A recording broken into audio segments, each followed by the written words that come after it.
الرحیم ومن الناس من یشتری لہو الحدیث لیضل عن سبیل اللہ بغیر علم ویتخذها ہزوا اولئک لهم عذاب مہین۔ صدق اللہ العظیم۔ روشی پڑھیے گا الصلاۃ والسلام علیک یا رسول اللہ وعلی آلک و اصحابک یا سیدی یا حبیب اللہ۔ حمد و ثنا کے بعد عزت و تکریم کے لائق اسٹیج کی زینت سادات کرام، مقتدر علماء، معزز محتشم حاضرین، السلام علیکم ورحمۃ اللہ۔ سورہ لقمان سے ایک آیہ نور تلاوت کرنے کا شرف حاصل کیا۔ دعا ہے اللہ حق بیان کرنے کی توفیق عطا فرمائے۔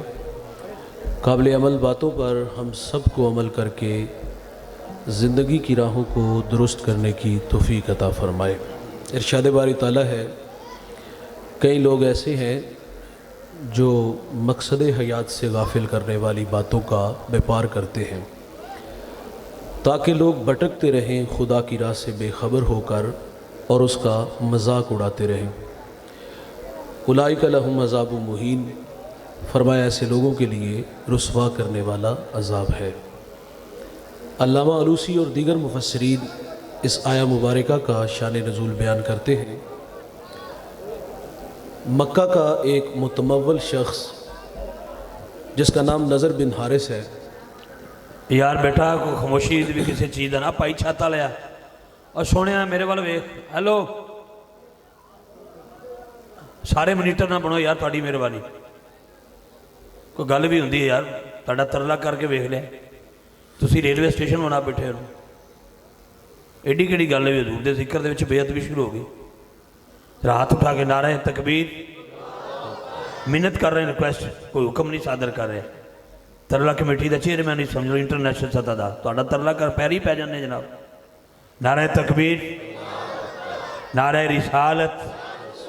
میں پہلے آکھیا کہ میرے تو انہوں دے مزاج چ بڑا فرق ہے، وہ اپنی گفتگو نہ جاری سکتا ہوں، ایک باری بھی نہیں آکھیا چپ کر جاؤ، پر خدا دے بندے کسی دی درویش طبیعت و فائدہ انہوں نے بھی اٹھا لیدا بھی بندے اپنی مچھیاں پکوڑے بیچن لگ جان۔ خالصاً حضور دے ذکر واسطے آئے ہو، نہیں تمہیں مناسب لگتا اٹھ کے باہر چلے جاؤ، جنیاں مرضی گلاں کرو، اسی کہڑا تمہیں جا کے درخواست پیش کرنی تے جی ادب نہ بہنا ہے تے میرے بنے ہتھاں دی لاج رکھیا جے۔ یہ درگاہ کسی چودھری دی نہیں، یہ حسنین دے نانے دی بارگاہ جا کے بیٹھے ہوئے بس بس، یہ ادب ضروری۔ مہربانی فرماؤ، مشائخ علماء کرام بیٹھے ہوں، زبان تے بھی قابو ہوئے، دل تے بھی قابو ہوئے، پلیز۔ جی سنیے گا جی، میں نے عرض کیا اس کا شان نزول، یہ نضر بن حارث اس کے حق میں یہ آیہ مبارکہ نازل ہوئی ہے۔ اصل معاملہ یہ تھا کہ حضور کی جلوہ گری سے پہلے یہ جہاں جہاں نہیں تھا، حضرت انسان اپنے خالق و مالک کو بھول چکا تھا،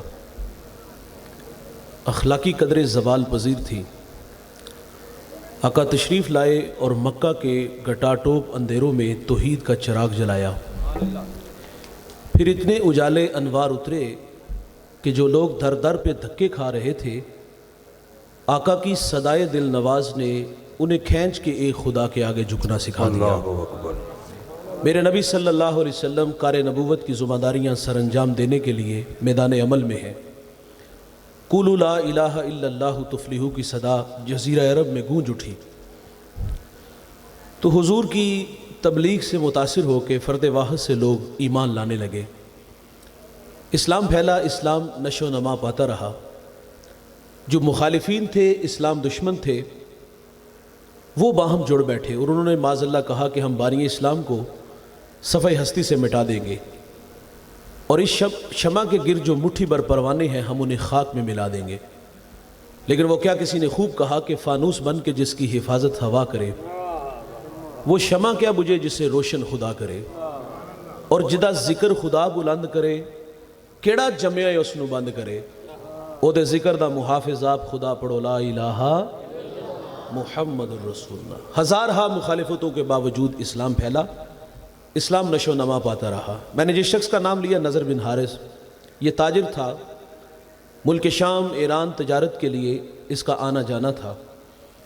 اس نے وہاں سے رستم و اسفندیار کی جنگی قصے کہانیاں خریدی، مکہ آیا لوگوں کو جمع کر کے کہتا ہے کہ تمہیں محمد صلی اللہ علیہ وسلم عاد و سمود کی کہانیاں سناتے ہیں، تم میرے پاس آؤ، میں تمہیں اجمیوں کی کہانیاں سناؤں گا۔ اس نے چال چلی، لوگوں کو جمع کیا اور جمع کر کے قصے کہانیاں سنائی۔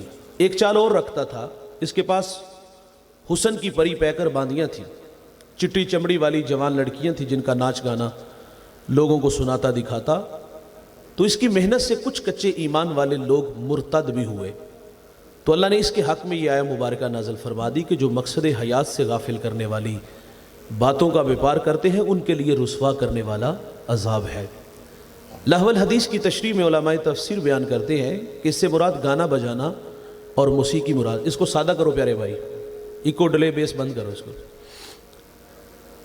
اس سے مراد گانا بجانا اور موسیقی مراد ہے۔ اور سنتے چلیے گا، یہ گانا، یہ موسیقی ہمارے اوپر حملہ آور کب ہوئی؟ یہ خلافت راشدہ کے دور کے اختتام پر یہ موسیقی ہمارے اوپر حملہ آور ہوئی تھی۔ تاہم اس وقت تو ملت اسلامیہ کا نظام دفاع مضبوط تھا، تو اس نے آبادی کے انتہائی قلیل حصے کو متاثر کیا۔ آج 14 صدیاں بیت گئی، ملت اسلامیہ کا نظام دفاع کمزور ہوا اور یہ موسیقی ہمارے جسموں میں سرایت کر گئی۔ کل تک جو روح کی سزا تھی آج وہ روح کی غذا ہے۔ بقول اقبال کے وہ کہتے ہیں تھا جو نہ خوب بتدریج وہی خوب ہوا کہ غلامی میں بدل جاتا ہے قوموں کا ضمیر۔ کل تک جو روح کی سزا تھی آج وہ روح کی غذا ہے۔ آپ دیکھ لیجئے، گانا گانے والا بچپن کا شوق اللہ کا فضل کہے گا اور سننے والے اس کو روح کی غذا کہیں گے۔ نہ گانا گانے والا غلط کر رہے نہ سننے والے اس کو گناہ جان رہے ہیں۔ میرے نبی فرماتے کہ میں محمد تو آلات موسیقی کو توڑنے آیا ہوں، اور فرمایا جو باندیوں سے گانے سنے گا اللہ قیامت کے دن ان کے کانوں میں سیسا پگھلا کے ڈالے گا۔ سید عائشہ رضی اللہ تعالیٰ عنہ سے مروی روایت ہے، دھیان سے سنیے گا۔ میرے نبی فرماتے جو اس حال میں مرا کہ وہ گانے سن رہا تھا، فرمایا مر جائے تو اس کا جنازہ بھی نہ پڑھو۔ عزت کی موت ہے کہ بندہ گانے سنتا مرے۔ ہمارے گجرانوالہ میں ایک قاری قرآن تھے، قاری عبداللطیف جلالی رحمۃ اللہ علیہ، اللہ ان کی قبر پہ کروڑوں رحمتوں کا نزول فرمائے۔ آج سے تقریباً 1-1.5 اشرہ پہلے کی کہانی ہے۔ یکم رمضان ہے، نماز فجر کا وقت ہے، پہلی رکعت کا پہلا سجدہ ہے، پیشانی اللہ کے حضور جھکی ہے، سبحان ربی الاعلیٰ کے نغمے ہیں۔ اللہ نے فرشتے کو بھیج دیا، فرشتہ روح کف سے انصری سے کھینچ کے لے گیا۔ اس عالم نے، قاری نے، حافظ نے دائی اجل کو لبیک حالت سجدہ میں کہا، قیامت کے دن جب اٹھے گا تو اس کے لبوں پر سبحان ربی الاعلیٰ کے نغمے ہوں گے۔ بھائی جان جیو شان سے، مرو ایمان سے۔ یہ کوئی موت ہے یار کہ بندہ گانے سنتا مرے؟ دوست کی دعوت پہ گیا، شراب کے جام چلے، فحش گانے چلے، گاڑی کیکر سے ٹکرائی، چاروں موت کی گھاٹ اترے، بتاؤ وہاں فرشتہ کیا لکھے گا؟ فرمایا جو اس حال میں مرا کہ وہ گانے سن رہا تھا، فرمایا مر جائے تو اس کا جنازہ بھی نہ پڑھو۔ امام منذری الترغیب والترہیب میں ایک روایت لائے ہیں، 6 صدی کے محدث ہیں، حدیث کی معتبر کتاب ہے۔ میرے نبی فرماتے 2 آوازیں قابل لعنت آوازیں ہیں، ایک فرمایا خوشی کے وقت گانا اور دوسرا فرمایا غم کے وقت بین کی آواز۔ یہ دنیا اور آخرت میں قابل لعنت آوازیں ہیں۔ دیکھیں اسلام خوشی سے منع نہیں کرتا، اسلام کہتا ہے نعمت ملے چرچا کرو، نعمت کے حصول پر منہ بسورنا یہ نعمت کی بے قدری کہلاتا ہے۔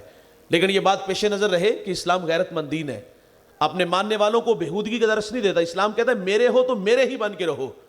اسلام خوشی سے منع نہیں کرتا۔ میں مثال سے عرض کروں گا، شادی ہوئی، شادی کے بعد آرزوؤں کا ایک جہان ہوتا ہے۔ سب سے بڑی آرزو دل میں کیا پیدا ہوتی ہے؟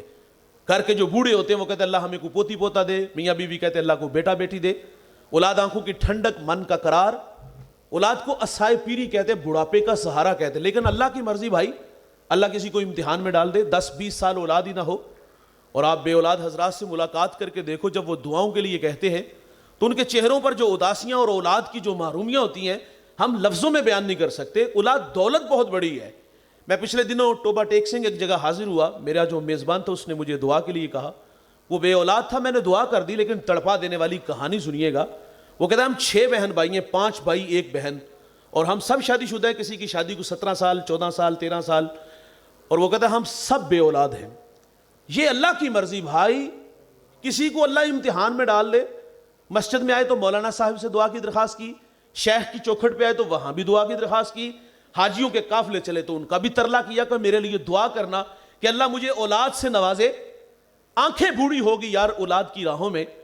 اچھا اللہ کسی کو 20 سال بعد بیٹا دے اور بندہ منہ بسور کے بیٹھ جائے تو ہم کیا کہیں گے کہ یار اس کو تو نعمت کی قدر نہیں، وہ بیٹا ملا ہے تو خوشی کرنی چاہیے تھی۔ اچھا اللہ نے ہمیں بیٹا دیا تو سجدہ شکر ادا کیا، اللہ نے ہمیں بیٹا دیا تو کیا ہم نے اپنی خوشیوں کو دوبالا کرنے کے لیے سونے محمد کا ذکر کیا؟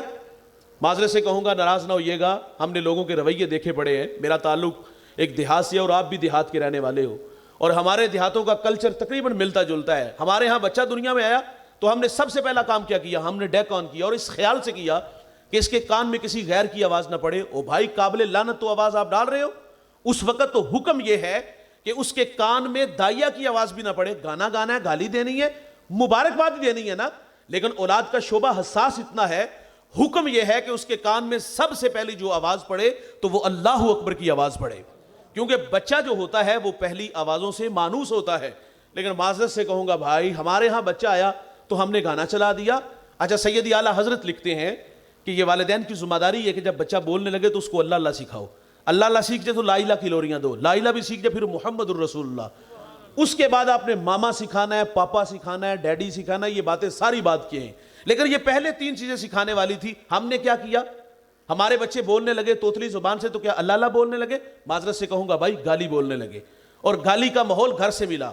ظاہر ہے ہم جب ایک دوسرے سے مخاطب ہوتے ہیں تو گالی سے ہی مخاطب ہوتے ہیں نا. بچے تو کوڑا کاغذ ہوتے ہیں، جو بھی تحریر لکھیں گے وہ انمٹ ہے. آپ گالی لکھو گے تو گالی ہی آئے گی نا. اور بھائی، اولاد کو نیک بنانے کا سب سے آسان طریقہ یہ ہے کہ آپ خود نیک بڑھو. اگر ہمارے گھر کا ماحول قرآن پڑھنے والا ہے، حدیث پڑھنے والا ہے، محمد عربی پہ درود پڑھنے والا ہے، تو اس کے بھی نتائج ملیں گے. حضرت خواجہ قطب الدین بختیار کاکی رحمۃ اللہ علیہ، کتنا بڑا نام ہے. کاکی ہندی کا لفظ ہے، آپ تشریف رکھیں، جس کا معنی روٹی ہے. اور حضرت قطب الدین اس نام سے شہرت کیسے پاتے ہیں سنتے چلیے گا. آپ کی والدہ بچپن میں بیٹے کو کہتی بیٹا دامن پھیلا، مصلا بچھا، دامن پھیلا اور اپنے رب سے مانگ. اور تازہ کھانا بنا کے ماں کمرے میں رکھتی ہے، اور کبھی کبھی ماں سے اظہار کرتے ہیں ماں اللہ مہربان کتنا ہے کہ میں اس کے حضور دامن پھیلاتا ہوں، وہ مجھے تازہ کھانا دیتا ہے. ماں خوش ہوتی کہ میرے بیٹے کا رب کے ساتھ توکل کا رشتہ جڑ گیا. یہ مشق تھی جو کافی دیر جاری رہی. آپ فرماتی ایک دن میں گھر سے باہر تھی، کام کی غرض سے آنے میں تھوڑی سی تاخیر ہوئی، لیکن دل ڈوبنے لگا، خوف کھانے لگا. اللہ، میں نے بڑی محنت سے اس کا تیرے ساتھ جو ہے وہ توکل کا رشتہ جوڑا ہے، کہیں وہ آج کمزور نہ ہو جائے. آپ فرماتی جب میں گھر آئی تو میں نے کیا دیکھا؟ قطب الدین ماہو استراحت تھا. بیدار ہوا تو میں نے پوچھا بیٹا کھانا کھایا؟ کہتا ہے جی ماں جی کھانا کھایا، لیکن جو کھانا آج کھایا پہلے کبھی نہیں کھایا، اور جو مزہ آج آیا پہلے کبھی نہیں آیا. مائیں تو رب سے جوڑتی تھی یار. حضرت ایک بہت بڑا نام ہے منصور الوی، بہت بڑا رائٹر ہے، وہ کہتا ہے میں نے ایک دن ایک بچے سے پوچھا بیٹا تو بڑا ہو کر کیا بنے گا؟ تو وہ کہتا ہے میں بڑا ہو کر نور الدین زنگی بنوں گا. آپ جانتے ہیں نور الدین زنگی کو؟ یہ وہ شخص ہے جس کو حضور خواب میں ملے. میں سو جاؤں یا مصطفیٰ کہتے کہتے، کھلے آنکھ صلی اللہ کہتے کہتے، حضور خواب میں ملے. فرمایا 2 چت قبرے کتے میری طرف بھاگ رہے ہیں، ان کا راستہ روکو. اٹھے، وضو کیا، مصلی پہ بیٹھ کے رونے لگے، اللہ حضور کے شہر مدینہ کی خیر ہو. حضور دوسرے دن پھر خواب میں ملے، کہا نور الدین وہ میری طرف بڑھ رہے ہیں، مصلی پہ بیٹھ کے تڑپ گئے، اللہ حضور کے شہر کی خیر ہو. تیسرے دن حضور پھر ملے، اب کے بار مصلی پہ نہیں، دوڑ لگا دی. 20 دن کا سفر 16 دنوں میں کیا، اور لبیک کی صدائیں دیتے ہوئے مدینہ میں داخل ہوئے. اور وہ شکلیں جو رسول اللہ نے خواب میں دکھائیں انہیں وہاں سے ڈھونڈا، تلاش کیا، اور ان کے ٹکڑے ٹکڑے کیے، آگ میں جلا دیا. پھر مدینے کی گلیوں میں چیخیں مار مار کے روتا ہے اور کہتا ہے بندہ نواز، یہ میرا اعزاز کہ اس بڑی کائنات میں آپ نے میرا انتخاب کیا. منصور الوی کہتا ہے میں نے بچے سے پوچھا تو بڑا ہو کر نور الدین زنگی بنے گا؟ کہا جی نور الدین زنگی بنوں گا. کہا شوق کیسے پیدا ہوا؟ تو وہ بچہ کہتا ہے ماں کہتی پتر اگر تو نور الدین زنگی بنے گا نا تو خواب میں رسول اللہ تمہیں اپنی زیارت سے مشرف فرمائیں گے. اور بھائی جو سکھاؤ گے اس کے نتائج آئیں گے. ہم نے گالیاں ہی سکھائی. تو خیر میں نے خوشی کی بات کی کہ کیا یہ خوشی ہے بھائی بیٹا آیا تو گانا چلا، اس کو گالیاں سکھاتے رہے. اچھا وہی بچہ 8 دن کا ہوا، ہمارے دیہاتوں میں یا ہجڑے لے آتے یا یہ خود بخود آ جاتے، دونوں صورتوں میں کسی ایک صورت میں وہ آ جائیں تو پھر ان پر ہم کیا کرتے ہیں؟ ہزاروں نہیں لاکھوں نوٹ نشاور کرتے ہیں. اس بات سے اختلاف نہیں کہ آپ پیسے نہ لٹاؤ، اختلاف اس بات سے ہجڑوں پہ کیوں یار؟ دیوار کے متصل غریب بھائی کا گھر نہیں، کچی دیواروں سے چیخوں کی آوازیں نہیں سنتے؟ صفا کتنے ہو گئے یار، شاید کے سینے میں دل نہیں، ہم پتھر رکھتے ہیں. ہمارا کہنا ہے اللہ نے دولت دی ہے، وارث آیا ہے، 20 سال بعد بیٹا ملا ہے، آپ نے دولت لٹانی ہے. اس بستی میں کتنے گھر ایسے ہیں جہاں چراغ نہیں جلتے؟ کتنی بیٹیاں ایسی ہیں جو گھروں میں اس وجہ سے بوڑھی ہو گئی، ٹی بی کے مرض میں مرنے لگی کہ اس کے بوڑھے باپ کے پاس دینے کے لیے جہیز کا سامان نہیں. یار اللہ نے دولت دی ہے تو ان مجبوروں پر، ان دکھیوں پر، غریبوں پر لٹا دو. یہ کمالیہ کی خبر ہے، ایک بوڑھا اپنی بیٹی کو تعلیم کی دولت سے راستہ کرتا ہے. بالغہ ہوئی، نکاح کی تقریب تھی، بارات آ رہی تھی، ادھر بیٹی والے تیاریوں میں تھے. ہمسائیگی میں سے کسی نے شرارت کی کہ جس کے گھر میں آ رہے ہو نا، وہ اپنی بیٹی کو چند جوڑوں کے سوا کچھ بھی نہیں دے سکتا. بارات وہیں سے واپس چلی گئی. بتائیے گا دوست، جو کچوکے اور زخم اس بیٹی کے دل پہ لگے، اس کا مداوع کس نے کرنا تھا؟ اس بوڑھے باپ کی کمر ٹوٹ نہیں گئی ہوگی؟ چاندی اتر آئی بیٹیوں کے بالوں میں. مفلس کو پھر امید ہے کہ بارات آئے گی، اور کتاب زیست کا ایک اور باب بیت گیا. جہیز بن نہ سکا اور شباب بیت گیا. اور ہم کہتے یہاں لٹا دو. یار دیکھا ہے میں نے شہر میں کوڑے کے ڈھیر پر دو بچے لڑ رہے تھے فقط ایک بیر پر، فصلوں کو کاٹتے، کچھ ٹوٹی چوڑیاں، کچھ بک گئی ہیں دوستو گندم کے سیر پر، اور گندم امیر شہر کی ہوتی رہی خراب، بیٹی مگر غریب کی فاقوں سے مر گئی. اور محسن نقوی کہتا ہے محسن یہ غریب لوگ بھی تنکوں کا ڈھیر ہوا کرتے ہیں، کبھی پانی میں بہ گئے، کبھی ملبے میں دب گئے. اور اللہ نے دولت سے نوازا ہے، پتر آیا ہے، خوشی منانی ہے، پیسہ لٹانا ہے، تو تلاش کرو نا اس بستی میں کتنے گھر ہیں جہاں چراغ نہیں جلتے، کتنی بیٹیاں ہیں جو گھروں میں بوڑھی ہو رہی ہیں، کتنے بیٹے ہیں جو نانے شبینہ کو ترس رہے ہیں. اور لٹاؤ یہاں. یار پیدا کیا انسان کو درد دل کے واسطے، ورنہ طاعت کے لیے. کچھ کم نہ تھے کرو بیاں، فرشتے تھوڑے تو نہیں تھے اس کی عبادت کے لیے. اللہ نے انسان کو انسان کے لیے بنایا. اور یار یہاں لٹاؤ نا. بیٹا ہوا تو گانا چلا، 8 دن کا ہوا تو ہجڑے ناچے. اچھا وہی بیٹا جب بڑا ہوا، بالغ ہوا، شادی کے قابل ہوا، تو اس موقع پر ہم نے کیا کیا؟ وہ رسم حنا کے نام پہ جو طوفان بدتمیزی مچائی جاتی ہے، نکاح کا مقصد تو برائی کے آگے بند باندھنا تھا، تو ہم نے وہاں ساری حد عبور کی. یہ ہمارا ہمسایہ ملک ہندوستان سے رسومات لی اور ہم نے اپنے گھروں میں انہیں جگہ دی، اور ڈولک کی تھاپ پہ ماں بہن بیٹیاں بھنگڑے ڈال دی. کیا یہ خوشی ہے؟ ہمارے ہاں لوگ کہتے ہیں شریکاں نہ لال ہوئے تو اپنا پیٹ کے لال کرو. اسی کہنا آخری پترے بستی نو پتہ لگے، محلے نو پتہ لگے. اور وہ نمائش ہوتی ہے، پھر غریبوں کو زخمی ہم لوگ کرتے ہیں. کیا یہ خوشی ہے؟ صحابہ میں سب سے امیر صحابی حضرت عبد الرحمن بن عوف، اتنے امیر تھے کہ آپ کا پورا پاکستان خرید لیتے. حضور کی خدمت میں حاضر ہوئے، آپ کی قمیض پر پیلے رنگ کا نشان تھا. تو حضور فرماتے یہ نشان کس چیز کا؟ عرض کی حضور میں نے نکاح کیا، خوشبو لگائی تھی تو یہ اس کا رنگ ہے. میرے نبی نے بہت ساری دعائیں دی اور ساتھ فرمایا آپ ولیمہ کر لو، چاہے ایک بکری ذبح کر کے. اور بھائی جس میں خرچ کم ہو وہاں اس کو برکت والا کہا، اور ہم نے نمائش کر کے غریبوں کی بیٹیوں کو اور غریبوں کو زخمی کیا. کیا یہ خوشی ہے؟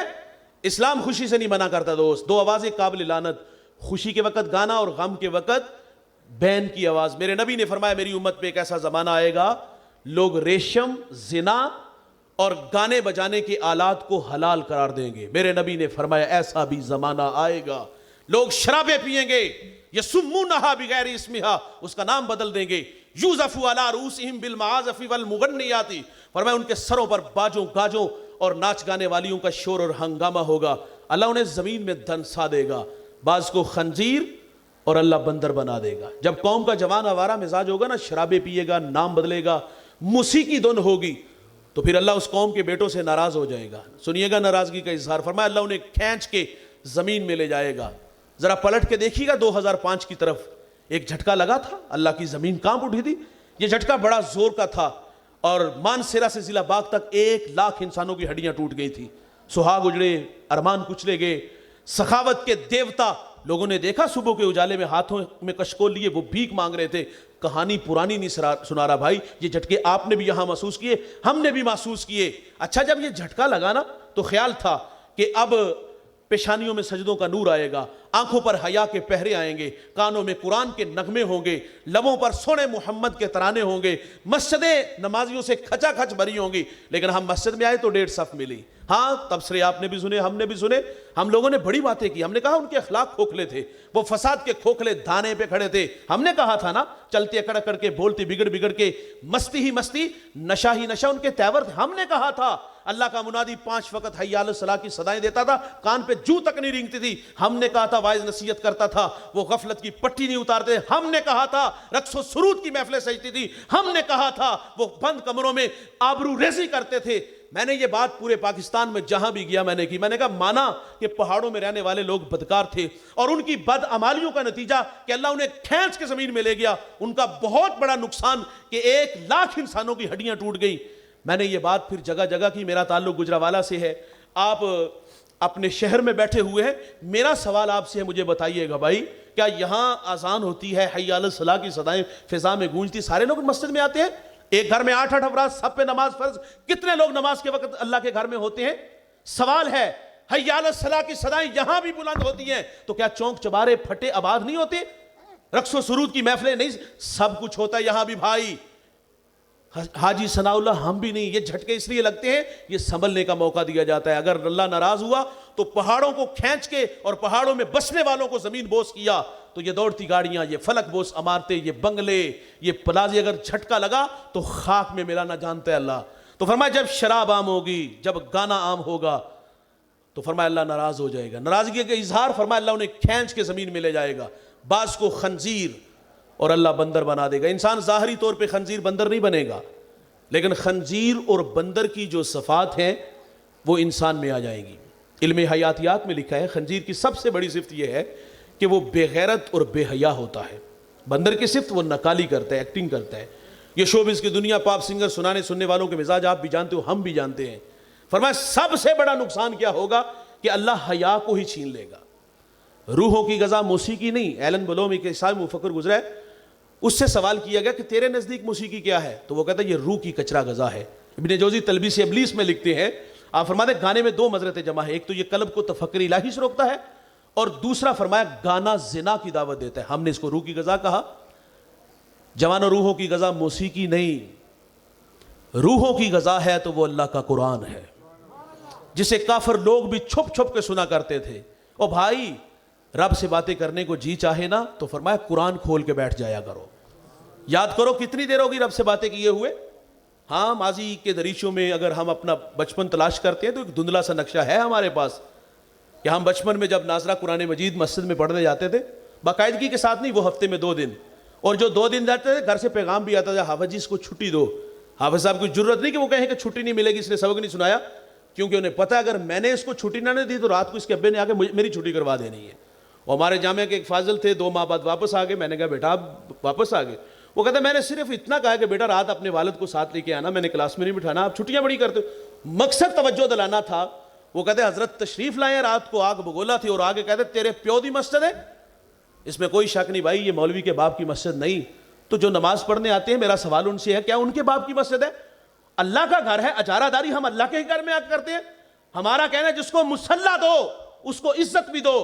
فقہ کا مسئلہ اگر دل میں اتنی بات آ جائے نا کہ میرے کپڑے امام کے کپڑوں سے اچھے ہیں, اس کے پیچھے نماز ہی نہیں ہوتی. ہم جس کے پیچھے نمازیں پڑھتے ہیں, باہر جا کے اس کی پگڑی اور اس کا ہی جبہ پھاڑتے ہیں, یہ ہے ہمارے رویے. تو خیر یہ ایک تلخ حقیقت ہے. وہ بچپن کا پڑا ہوا نازلہ ہمیں یاد آتا ہے. ہم 2 دن جاتے تھے, 2 دن جاتے تھے, گھر سے پیغام بھی آتا تھا. لیکن ہمارے علماء, میں خراج پیش کرتا ہوں علماء کو, یہ ان کی محنت اور قرآن سے محبت کا نتیجہ کہ 2-4 سال میں ہمارے بچوں کو ناظرہ پڑھا بھی دیتے ہیں. بعض کا عقل تسلیم نہیں کرتی, 100 بچہ ہے, اکیلے قاری صاحب, آدھا گھنٹہ ٹائم کس طرح ہو سکتا ہے ممکن؟ میں مری کے پڑوس میں ایک جگہ حاضر ہوا, میرے جو میزبان تھے, میں نے حضرت سے کہا حضرت آپ کے پاس تعداد کتنی, شعبہ حفظ تھا ان کے پاس. وہ کہتے ہیں 90 بچے ہیں. میں نے کہا اساتذہ؟ کہتے ہیں میں اکیلا. میں نے کہا بات ہضم نہیں ہوئی, ہم نے بھی حفظ کیا ہوا ہے, سبق ہے, سب کی ہے, منزل ایک لمبا کام ہے, 30 سے زیادہ بچے ہوں تو احتجاج کرا کرتے ہیں, اور آپ اکیلے اتنے بچوں کو کس طرح آپ رزلٹ دیتے ہوں گے؟ کوئی دلائل نہیں, کوئی اس پہ بحث نہیں. بلا امتیاز انہوں نے 4-5 بچوں کو بلایا, سامنے کھڑا کر دیا, کہا پڑھو بیٹا. کسی نے 15 سارے, کسی کے 13, کسی کے 12. خیر ہجے بھی اچھے, منزل خوب. میں نے راز پوچھا, کہتا 2 باتیں ہیں, قرآن سے عشق کرتا ہوں, اور دوسرا کہا میری نظر میں کبھی خیانت نہیں آئی, میں ان بچوں کو اپنا بیٹا سمجھتا ہوں. ہمارے بچوں کو وہ ناظرہ قرآن بچپن میں پڑھایا. اور سنیے گا بھائی, ہم نے اس کو بچپن میں پڑھا. میں نے آپ سے کہا نا, یاد کیجئے کہ کب سے ہمارا اس کتاب سے رابطہ ختم ہوا. بچپن میں پڑھا, اور پھر غلاف میں لپیٹا, اور لپیٹ کے تاک میں رکھ دیا. دوبارہ رابطہ ہوا ہمارا کب؟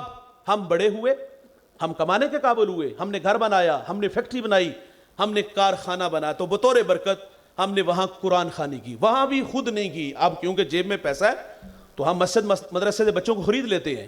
ایک صاحب مجھ سے ناراض ہوئے کہ یہ بات کہنے والی کون سی ہے, ہم لوگوں کو توکل کا درس دیں اور ہمارا اپنا توکل کیوں کمزور؟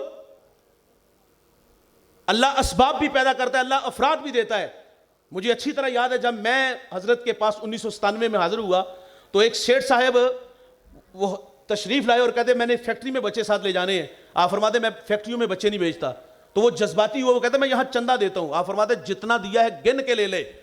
لیکن بچوں کو نہیں بھیجوں گا، شاہین بناؤں گا۔ سیدھی سی بات ہے، جب ہم ان لوگوں کے پاس جا کے بیٹھیں گے، کلف لگے کپڑوں میں ہوتے ہیں، تو ہم متوسط طبقے سے اکثر مدارس کے بچوں کا تعلق ہوتا ہے، تو وہ ان سے مروب ہوتے ہیں۔ جب ہم ان لوگوں سے مروب ہوں گے تو یہاں بیٹھ کے کیا سنائیں گے لوگوں کو؟ جب لوگوں کے نذرانوں پہ نظر ہوگی تو لوگوں کو کیا سکھائیں گے؟ تو یہ ہمیں توکل کا درس لوگوں کو جہاں دیتے ہیں وہاں ہمیں بھی اپنا توکل مضبوط کرنا ہوگا۔ خیر بھائی، بات تلخ ہے لیکن قبول کرتے جائیے گا۔ ہم نے بچپن میں پڑھا، بڑے ہوئے تو بطور برکت ہم نے قرآن جو ہے وہ فیکٹری میں، کارخانے میں والد کی روح اٹکی تو وہاں بھی مدارس سے حفاظ کو لا کر بٹھا دیا، قبر پہ بٹھا دیا۔ یہ ہے ہمارا اس کتاب سے رابطہ، یہ ہے ہمارا تعلق اس کتاب سے۔ اور بھائی قرآن پڑھا کرو یار، سمجھ کے پڑھا کرو، عمل کے جذبوں سے پڑھا کرو۔ جب سے اس کتاب سے تعلق کمزور ہوا، ہم پوری دنیا میں رسوا ہوئے۔ اقبال شکوہ جواب شکوہ میں کہتا ہے کہ تیرے کعبے کو جبینوں سے بسایا ہم نے، نوع انسانی کو غلامی سے چھڑایا ہم نے، صفحہ دہر سے باطل کو مٹایا ہم نے، تیرے قرآن کو سینوں سے لگایا ہم نے، پھر بھی ہم سے گلا ہے، ہم وفادار نہیں، ہم وفادار نہیں، تو بھی تو دلدار نہیں۔ تو جواب کیا ہے؟ یہاں صرف صیغہ بدلا ہے، سنیے گا۔ فرمایا میرے کعبے کو جبینوں سے بسایا کس نے، نوع انسانی کو غلامی سے چھڑایا کس نے، صفحہ دہر سے باطل کو مٹایا کس نے، میرے قرآن کو سینوں سے لگایا کس نے، تھے وہ آبا تمہارے مگر تم کیا ہو، ہاتھ پہ ہاتھ درے منتظر فردا ہو، اور وہ معزز تھے زمانے میں مسلمان ہو کر، تم خار ہوئے تارک قرآن ہو کر، ہم رسوا ہوئے اس وجہ سے کہ ہم نے اس کتاب سے تعلق کمزور کیا۔ میرے نبی نے حجۃ الوداع کے خطبہ میں اپنی امت کو تعلیم دی، فرمایا جب تک دو چیزوں سے وابستہ رہو گے گمراہ نہیں ہوگے، چشم اقوام عالم کے اندر رسوا نہیں ہوگے۔ مسلم امہ کو کیا پیغام دیا؟ فرمایا میری اطرت سے پیار کرنا، اور دوسرا فرمایا قرآن مجید سے محبت کرنا۔ بھائی جان آؤ اس کتاب انقلاب کی، اس کتاب زندہ سے اپنا تعلق جوڑو، اور بھائی جنہوں نے اس کتاب سے اپنا تعلق جوڑ لیا دنیا میں بھی عزت، اور جب داور محشر جو قیامت کا منصف ہے اس کے حضور حاضر ہوں گے تو سر پر عزت کی دستار سجائی جائے گی۔ میں نے ایک شخص کو پڑھا، مدینے کا مشہور ایک تاجر یہودی جس کا نام، اللہ اکبر، یہ پڑھ لیں جی، بسم اللہ، ابن جبیر، بہت بڑا تاجر، یہ شام سے یمن سے تجارتی مال خریدتا اور مدینہ آ کے فروخت کرتا۔ ایک دفعہ اس نے بہت سارا تجارتی مال خریدا اور ساتھ ایک غلام اس غرض سے خرید لیا کہ یہ سامان اٹھانے میں میری مدد کرے گا۔ سنیے گا اسلام قرآن عزت کتنی عطا فرماتا ہے۔ اس نے ایک 13 سالہ بچہ، 13-14 سالہ بچہ جس کی بظاہر دیکھنے میں وہ خوبصورت بھی نہیں تھا، اور اس بچے کی کہانی یہ ہے وہ کمزور تھا، دبلا پتلا تھا، اس غرض سے خریدا کہ یہ میرے ساتھ مدد بھی کرے گا اور جا کے مدینہ منڈی میں اس کو فروخت کر دوں گا۔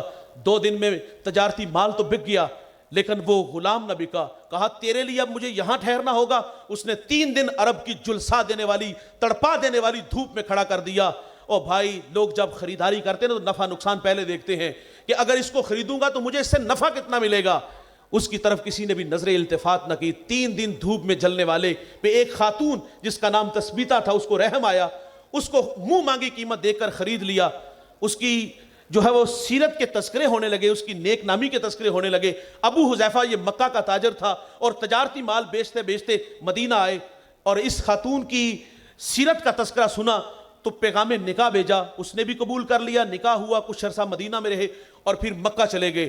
اور جب مکہ گئے تو ان دنوں میں میرے رسول صلی اللہ علیہ وسلم نے اعلان نبوت فرما دیا تھا۔ ابو حذیفہ کا دوستانہ تھا حضرت عثمان غنی رضی اللہ تعالیٰ عنہ سے، ملاقات کے لیے گئے تو آپ نے دعوت اسلام دی اور آپ کی دعوت سے متاثر ہو کے ابو حذیفہ مشرف با اسلام ہوئے۔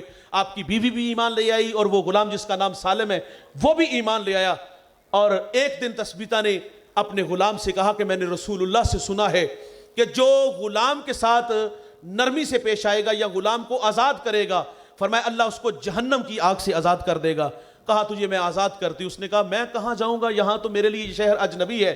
ابو حذیفہ نے کہا تمہیں کہیں جانے کی ضرورت نہیں، ہمارے ساتھ رہو، کھانا بھی ملے گا، لباس بھی ملے گا۔ اچھا سنو یار، اب آزاد تھے اور اکثر حضور کے قدموں میں جا کے بیٹھ جاتے، جب کہ قرآن کی آیت اترتی تو یہ سیکھنے چلے جاتے۔ اللہ نے آواز بڑی خوبصورت دی تھی، سنیے گا قرآن عزت کتنی عطا فرماتا ہے۔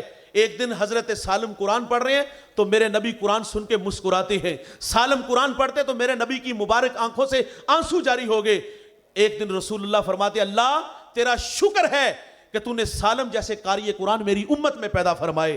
اور یہ قرآن عزت عطا فرماتا ہے، اور یہ انسانی فطرت ہے کہ وہ حوصلہ افزائی کا محتاج ہوتا ہے۔ میرے نبی مدینے کی گلی سے گزرے اور ایک گھر سے قرآن پڑھنے کی آواز آئی، حضور اور حضرت عائشہ وہیں ٹھہر گئے، کچھ دیر سنا اور تشریف لے آئے۔ اگلے دن وہ صاحب مکان جس کا نام حضرت ابو موسیٰ اشعری رضی اللہ تعالیٰ عنہ ہے، حضور کی بارگاہ میں حاضر ہوئے۔ حضور فرماتے کل گزرے تھے اور آپ قرآن پڑھ رہے تھے۔ حضور فرماتے آپ قرآن بڑا اچھا پڑھتے ہو۔ عرض کی حضور اگر مجھے پتا ہوتا آپ سن رہے ہیں تو میں اور سوار کے پڑھتا۔ حضرت عاصم یہ مسجد نبوی کے امام اور قرات کا بہت بڑا نام، ان کے منہ سے مشک سے بھی زیادہ خوشبو آتی تھی۔ کسی نے وجہ پوچھی تو آپ فرماتے ایک شب سویا، مقدر جاگ اٹھا، حضور خواب میں ملے اور حضور فرماتے عاصم میرے قریب آ جاؤ۔ کہتے میں حضور کے قریب آیا اور حضور نے میرے لب چوم لیے، کہا جب سے میرے لب نبی کے لبوں سے لگے ہیں اس دن کے بعد میرے منہ سے مشک کی خوشبوئیں آتی ہیں۔ اور بھائی قرآن پڑھنے والوں کو عزتیں ملتی ہے۔ سالم کل تک منڈیوں میں بکتا تھا، کوئی خریدنے والا نہیں تھا، اور آج اعزاز کتنا حضور فرماتے ہیں اللہ تیرا شکر ہے کہ تو نے سالم جیسے قاری قرآن میری امت میں پیدا کیے۔ ہجرت کی رات آئی، صحابہ ہجرت کر کے مدینہ آئے، حضور بعد میں ہجرت کرتے ہیں، مسجد قباء میں پہنچے، بڑے بڑے جلیل القدر صحابہ حضرت عمر فاروق رضی اللہ تعالیٰ عنہ بھی وہاں موجود ہے۔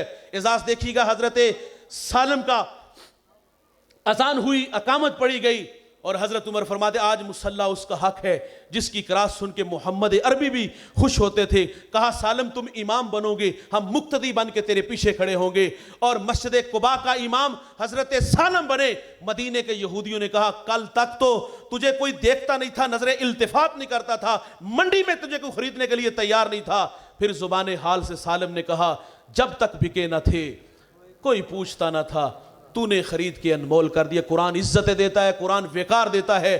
آؤ اس کتاب سے چھوڑ جاؤ بھائی، آج کی اس بزم میں وعدہ کرو ہم آج کے بعد گانا نہیں سنیں گے۔ گانا سنو گے اللہ بھی ناراض ہوگا، اس کا رسول بھی ناراض ہوگا۔ معذرت کر لو گے، یہ اللہ کا وعدہ ہے، میں گناہ کو لوہے محفوظ سے بھی مٹا دوں گا۔ مدینے کا ایک گویہ گفتگو سمیٹ لیتے ہیں۔ بوڑھا ہو گیا، فنکار کی عزت آپ جانتے ہو فن کے ساتھ ہے، فن کمزور ہوا تو کون فنکار کو جانتا ہے بھائی۔ بڑھاپا آ گیا، اب کوئی آواز نہیں تھی، کوئی گانا نہیں سنتا تھا، بقیع کے قبرستان میں بیٹھ کے رونے لگا۔ پہلے تو گناہوں سے معذرت کی، یا اللہ معاف کر دے، اور پھر کہا یا اللہ بڑھاپے میں کہاں دھکے کھاؤں گا، میرے لیے کوئی رزق ہی بندوبست کر دے۔ حضرت عمر رضی اللہ تعالیٰ عنہ مسجد میں محو استراحت تھے، خواب میں آواز آئی عمر بقیع کے قبرستان میں میرا بندہ مجھے مدد کے لیے پکار رہا ہے، اٹھو اور اس کی مدد کو پہنچو۔ ننگے پاؤں ننگے سر دوڑ لگ گئی۔ جب قدموں کی آہٹ اس گویے نے سنی، پیچھے پلٹ کے دیکھا، کہا اللہ آج عمر کے غضب سے بچا لینا۔ دوڑنے لگا، کہا رکو میں خود نہیں آیا، مجھے کسی نے بھیجا ہے۔ کہا کس نے بھیجا؟ کہا جسے تو ابھی ابھی پکار رہا تھا۔